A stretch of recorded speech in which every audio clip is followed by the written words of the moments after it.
What are we talking about?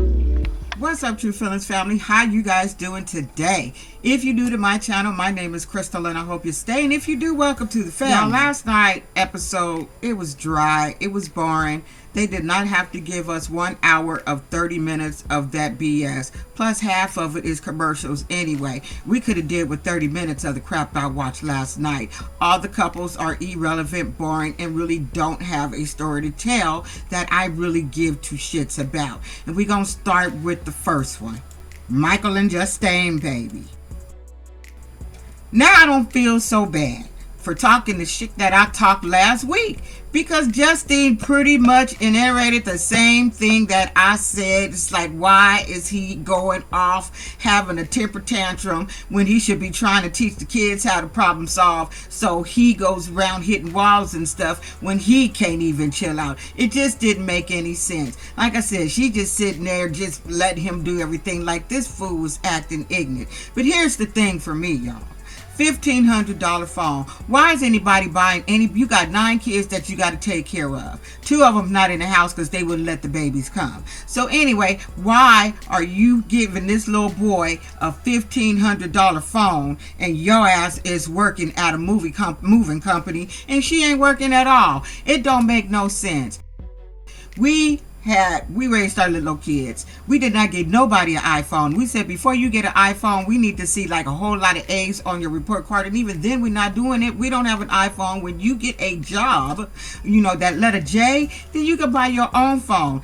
Right now, you're going to be on this damn Verizon friends and family shit like everybody else. That's how that shit works. Ain't no reason why that little boy should have a $1,500 phone. None at all. So now you got Michael and Justine both hanging out with their daughters, both telling them about her high-risk pregnancy, and both of the girls are saying how damn irresponsible you are for this shit. And Michael's daughter just feel bad. It's like, you guys bringing in a whole nother baby. Just had this one. It ain't even walking, talking, feeding itself. Don't even know if it's I think she hold her own bottle. But damn, come on. And we done left the other little babies at the house, and they're probably feeling some kind of way. They gotta feel left out. Come on.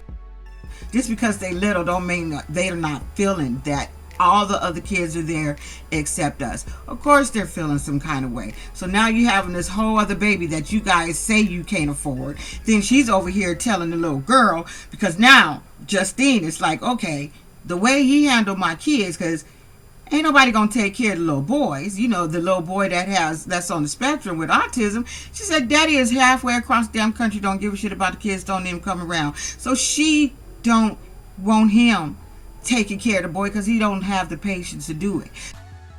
So she tells her little girl, since I don't feel comfortable with Michael doing it, and I know the relationship you've had with your brother, if I just happen to go during this childbirth, I want you to drop college, drop everything you're doing, and come take care of these kids. And that little girl said, you know what, Mama, you're irresponsible for this shit. You knew that shit was a high-risk pregnancy with your last baby. I had 4 C-sections. From what I was told, you should only have 3. That 4th one for me didn't go too well. And she's in her 5th C-section, and she just had one, 6-7 months ago? Yeah, you're a dumbass, and you did that on purpose. They both did it on purpose. I'm sorry, they both did it on purpose. It was irresponsible for them to get pregnant, but I think they did it on purpose. Her and Michael. Michael trying to act like he didn't have nothing to do with it, but if you knew this motherfucker was checking her ovulation and shit, and you didn't discuss it with her and said, pause, bitch, take a pill, then you part of the problem too, boo-boo. The only reason I'm talking about Louie and Melissa, because I like Louie. I've always liked Louie, but Louie, I'm sorry, baby, we don't give a shit. I'm gonna speak for myself. I don't know how you guys feel in the comments, but I just don't care. I don't care about you getting this girl a ring. I don't care about you guys getting married. Definitely, like I said, they should have been on Where Are They Now, because their story is, who gives no one cares. I'm glad to see he's doing well and everything, and he can save his money and do what he do and get off his mama's tit. But come on now, don't nobody want to see this shit. So let me just flip the page. Next on the docket is Rock and Brittney. Well, good dang it. What a surprise. What a surprise, right? Kerok is free. He is off probation. I thought they both had 20 years between the both of them, but I could be wrong. Could be some other couple. But he's off probation. And of course the story is going to go that she can't get off. She said she done paid all her shit. She done did everything she needed to do, but she still now has to reapply. Now she got to go live with her auntie and get on her auntie's lease agreement to prove that she's living in housing. Which, if you kind of on probation, you kind of do, because I kind of deal with that type of paperwork. I kind of just did it last week where I dealt with someone that was on probation and I had to move them into housing. But, you know, you have to do all these contacts. So maybe because they have to have an address. Now, I don't think she needs to be on the lease. Well, no, I had to show some type of form that we are paying as rent, that there was a lease. So yeah, she probably has to do that, but it just seems like unnecessary. So I think this is their next storyline is, well, in order for you to get to Texas with me into our next apartment now, we're going to have to get married. So I think once they get married, she'll be able to travel with her husband. So I think that's what their storyline is going to head up to. But I just wonder why mama ain't called. I would like to see, like, okay, how's your mama doing since she moved to Texas? Where your mama at? We need some more people in you guys' storyline besides you two. And thank God that girl did not, she had on some regular clothes. I have to say, I don't like that bozo look, but it works for her.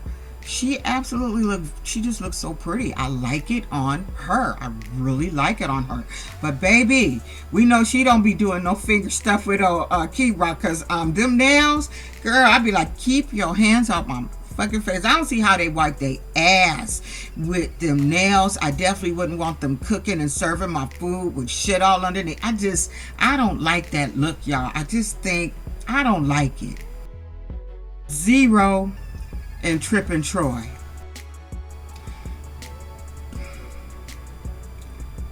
I can't with these two. This is the worst shit ever. They should have just ended with just love after lockup. They should have just stopped there. Because I don't know about you guys, everything I'm watching now is some produced shit that I feel like she came up with. That's what it feels like, because she always makes sure she get her acting parts in, and it just looks so fake and phony, and I'm not here for it. So she taught this boy and going to a psychic. He said, fuck it. He said, I'll entertain it. She done took care of me all this, since I've been down. So that's the least I can do is go over there and entertain her with this food. He said, but other than that, I don't even believe in the shit, right? So then they get there to the psychic, and of course, instead of, like, you should have been asking her when y'all gonna get some money or 50 kids to run this damn non-profit organization that you guys need to pay your housing bills and your rent. That's what you should have been asking for, not who he cheating with. I'm really getting tired of her storyline and her getting on his ass about who he cheating with, because she's the only one who cheated. If anybody should look at anybody's phone, he should be looking in your phone. You know he ain't doing shit, but you guys work together. He on house arrest, and you get the phone bill, so he can't even pay it. So if you really wanted to know who and what he was talking about, when, and a number, you can look it up. You paid a bill, okay? But maybe you can't pay that shit this month. So of course the little lady tell him that there's still gonna be some turbulence in their life, and it's some old past broad, and automatically she think it's Yana. She's like, no, it's not Yana, it's somebody else. And just hearing that, she gets up and she walks out all pissed off, right? All on Troy. I just need to know one thing. Are you cheating on me? Bitch, no, he's not cheating on you. You guys were cheating on us. I think you need to start playing with our heads. I'm tired of your damn storyline with this damn cheating shit. You know that boy ain't doing shit. He with you every waking day. So let's get off that shit. Here's the issue I have with you guys. Like I said last week, I didn't see my comments from the last video I did with you fuckers. But I have a problem with you sitting on the park bench in a nice neighborhood with your do-rag on and your ankle monitor, with your little sagging ass high ass friend. And here you are here on television, and you're trying to get 50 kids into a nonprofit. And you want them to pay for that shit, but you want to be able to help kids with really, fucker? Come on now. Come on, let's make it make sense. What are you doing? Like I said, I don't give a shit about any of that. Just do shit in the own privacy of your home. Everybody don't need to know how you move and how you roll. It's not a good look if you're trying to get funds to help children. Make the shit make sense. So now that they done made up over this fake reading and shit, and they on their way to mama and papa's house, to her fake parents. I still feel like they fake parents. She don't look like nobody in that damn house. I'm just trying to see if they got the same damn nose. Could be her damn uncle. I don't know if it's her pappy, but it might be her uncle. Now, am I the only one? Am I the only one who laughed when they got at that damn dinner table and eating that thing that looked like chicken? And Papa went into a prayer, and he was like this. Now, I don't know if he was just tired of talking to God, if God was talking to him, whispering in his ear, but that was the laziest, quickest prayer I've never seen any pastor on any earth bow his head at it. He didn't even bow his head, honey. He was like this. That is not how you pray over your food, pastor. That is not how you pray over your food. You said it so fast, I don't know what the fuck you said. You could have just said, Jesus wept, amen. That's all you had to say. But all of this and, honey, I was just too through. I was absolutely too through. So, of course, now they're having this conversation about how their business is going, and mama's still all proud about what they doing and how they moving, which they moving real foul and sloppy, but they sitting there like heathens lying as to what they got going on in their real life. They out there smoking. You guys ain't got no money to pay your rent, pay your bills, but you got money to buy blunts. Make that shit make sense. Don't do that shit. That shit seems irresponsible. But then anyway, she tell them about her seeing a damn psychic, and the psychic's been right every time, and they're talking about the relationship and blah blah blah, and that's just when I just stopped giving a fuck. It is. That's just when I just stopped giving a fuck. I said, okay, I'm kind of done with this whole scenario and what they got going on. I don't know what they gonna come back and do next week. Like, what they gonna come back and do next week? Is Miss Karen gonna come in and give him some money? He gonna rob? Like, what they gonna do next week? Because right now, week after week, I told you that shit was just gonna start melting like ice at the glacier, child. It's just melting. It ain't doing shit for my damn soul. Let's move on. Joey and Kim. Is it me? Joey seemed a little off this episode when he was in the kitchen talking to Kim and out on the porch talking to Kim, looking at the house. He just looked off to me. His eyes was kind of sunk in. He just looked like he had been up for a few days. He just didn't look right. And I didn't like the fact that he's just sitting in the living room reading a book to the little boy who he think is his son. Meanwhile, the other little boy is in the hallway playing by himself. And it just seemed like he's going to treat him a little bit different if he finds out that that's his son, because he's already doing it. And I don't like that shit at all. I really don't like it, because when he walked out the door to go talk to Kim, he just said, Cass, or whatever the little boy's saying, you good, you good? Like, what about the other kid, you little asshole? I'm just sorry, he just looked like he was on something. He just looked a little off. I don't know what the hell he's smoking, but he always smoking that shit. Maybe that's why he losing his voice. Every time you see him, that shit can't, I don't know what the fuck's in them vape, but that shit can't be good for you just to sit there and puff on that shit all day long. Like, he's always smoke. She's supplying his gas, his food, his clothing, his smoking. You supplying too much shit. If a motherfucker can't afford to smoke, then he should be smoking. Don't be supporting that shit, because those little devices, they kind of expensive. Now, I understand he ain't been to a job interview in a while. But Kim, why you didn't tell that silly ass boy you don't go to a job interview with a t-shirt on and a hat on?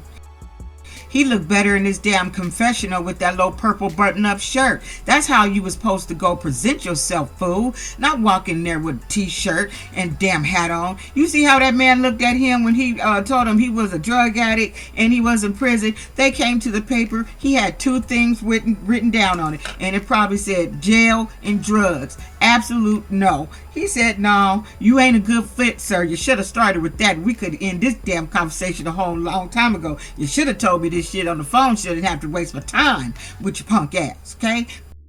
But next time, asshole, go there appropriately dressed with a button-up shirt and take your hat off. I'll be back with 90 Day Fiance, y'all. Either you'll see it tonight, or or you'll see it tomorrow morning. Don't be an asshole, y'all. Bye.